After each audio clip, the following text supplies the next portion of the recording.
বাংলাদেশের সন্ত্রাসী হামলার ঝুঁকি নিয়ে সতর্ক করেছে যুক্তরাজ্য। মঙ্গলবার ঢাকায় যুক্তরাজ্যের হাইকমিশন বিদেশি নাগরিকদের বাংলাদেশ ভ্রমণ বিষয়ক পরামর্শে এই সতর্কতা জানিয়েছে। হালনাগাদ ভ্রমণ সতর্কতায় বলা হয়েছে, নির্বিচার সন্ত্রাসী হামলা চালানো হতে পারে। জনাকীর্ণ এলাকা, ধর্মীয় স্থাপনা ও রাজনৈতিক সভা সমাবেশ সহ বিভিন্ন জায়গায় এই হামলা হতে পারে।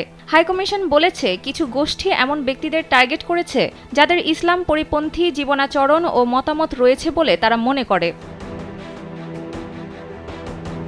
হাইকমিশন আরও বলেছে, মাঝে মধ্যে সংখ্যালঘু ধর্মীয় গোষ্ঠীর বিরুদ্ধে হামলা হয়েছে এবং পুলিশ ও নিরাপত্তা বাহিনীকে টার্গেট করা হয়েছে।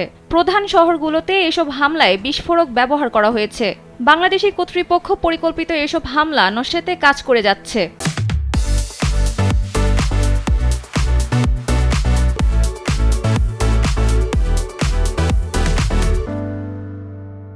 স্বল্প সময়ের নোটিশে আইনশৃঙ্খলা রক্ষাকারী বাহিনীর উপস্থিতি বৃদ্ধি এবং চলাচলে বিধিনিষেধ আরোপ করা হতে পারে। ভ্রমণের ক্ষেত্রে সতর্ক করে যুক্তরাজ্যের হাইকমিশন বলেছে, চারপাশ সম্পর্কে সবাইকে সচেতন থাকতে, বিশেষ করে পুলিশের স্থাপনাগুলোর আশেপাশে সতর্কতা অবলম্বন করতে বলা হয়েছে। সেই সঙ্গে বড় ধরনের সমাবেশ এবং পুলিশ ও আইনশৃঙ্খলা রক্ষাকারী বাহিনীর উপস্থিতি সংবলিত অন্যান্য জায়গায় এড়িয়ে চলতে বলা হয়েছে।